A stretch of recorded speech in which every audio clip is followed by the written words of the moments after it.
Okay, so we're back where we left off. Again, we have our raw data that's got all these different orders and kind of some of our key pieces of information for each line on an order. We got a quantity that was ordered. We got the price for each, for one of that item. We got an extended price, which is the quantity times the price each. We got some date information. Importantly, we have product line, which is the type of item that was sold. And we've got some location information over here, both the customer name and the city and state and address and country for each of those customers. So let's go look and see what kind of questions somebody might ask us. So first question says, which country did the most dollars in sales? So again, like we talked about in the last video, that ought to be a hint whenever we're trying to summarize something that we're probably looking at creating a pivot table. So let's see how we would do that. We're going to go over here and just be anywhere inside of our pivot or inside of our table worth of data. And we're going to insert, and we don't really care about creating a chart this time, so we're just going to insert a pivot table. It selects all our data, which looks good. So we're going to put it in an existing worksheet. So I'm going to put this down here, and this will make sense here in a minute why I'm putting it sort of down a little bit lower. And make sure we can still see our questions. And it wants us to design our pivot table. So we want to know which country did the most dollars in sales. So let's think about what we would need. If we want to know countries and dollars in sales, then obviously countries have to be there.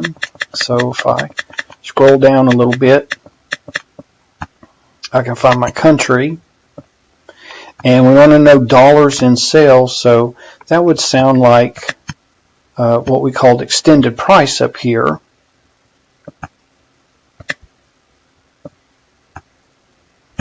And I'm going to go ahead and, even though it doesn't ask us for this right now, I'm going to ask for our product line, put that in our columns, and let's just go ahead and put our year over here in filters in case we want to see year by year. And let's see if this is looking like the way we want it to look. First thing is we don't like it all the way the numbers look because we can't read anything. So let's click on one of the numbers and right click, go to format our cells. And I don't really want to see decimal places, but I do want to see commas. And so our first question was asking us which country did the most dollars in sales. And I think we have it right now. We have countries over here, and we just make this kind of align these columns to the right. We've got our countries, and we've got all of our different product lines. We've got a grand total, so we could go and kind of look to see if we could find which one had the most dollars in sales. But rather than just kind of scanning with our eye, I think I'm going to right-click on the grand total there and go sort largest to smallest. And that should make it jump out at me that USA was our largest customer, and we did $2,986,000 worth of sales there. So that takes care of our first question. Which country did the most dollars in sales? That was the USA with $2,986,000. So I'm going to copy the number there. And maybe in front of it.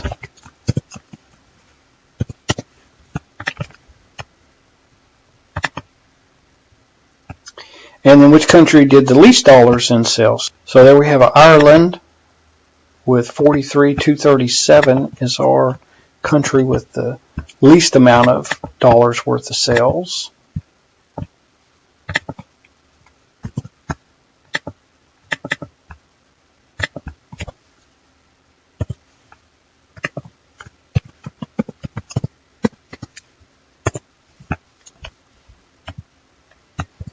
And then which country did the most dollars in sales for vintage cars? And so if I kind of look down and look at the other questions that I'm going to have, I see that sometimes I'm interested in certain product lines.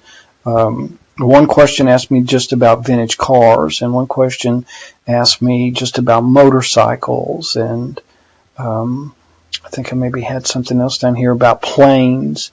So I know that I'm going to be filtering for the type of product lines, and I see I've got a whole bunch of questions that ask me about particular countries like Singapore and France and Sweden.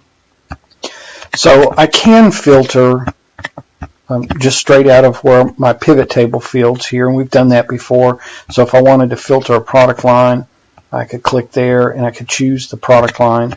But Excel's got a nice little feature called a slicer that's going to help us. So we're going to insert a couple of slicers, and really slicers are just ways to filter right on the main screen. So I'm going to insert a slicer. I'm going to click anywhere in my pivot table, and I'm going to go insert, and I'm going to tell it I want a slicer, and you see it's got the little filter symbol. And so Excel says here's all the things that you could filter for, all the different fields. And one of the fields that we said we were interested in was the product line. So this should look familiar because these are the product lines. If we look at these columns that are in our pivot table, these are the different product lines that we have available. So I'm going to set this, and now we see why I kind of gave us a little bit of room to begin with. Just clean this guy up a little bit.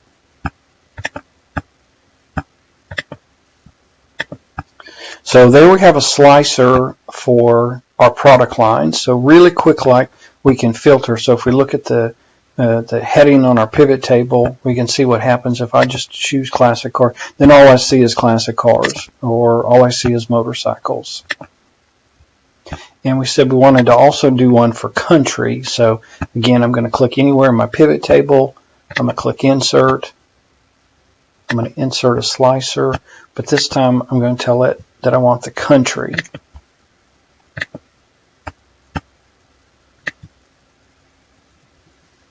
And I'm just going to set that guy up there for right now. And I'm not going to be too picky about how it looks exactly.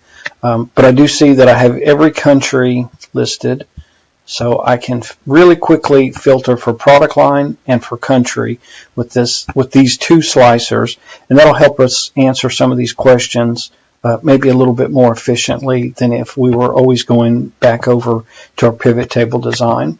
And so if we look, the next question that we want to ask is which country did the most dollars in sales for vintage cars?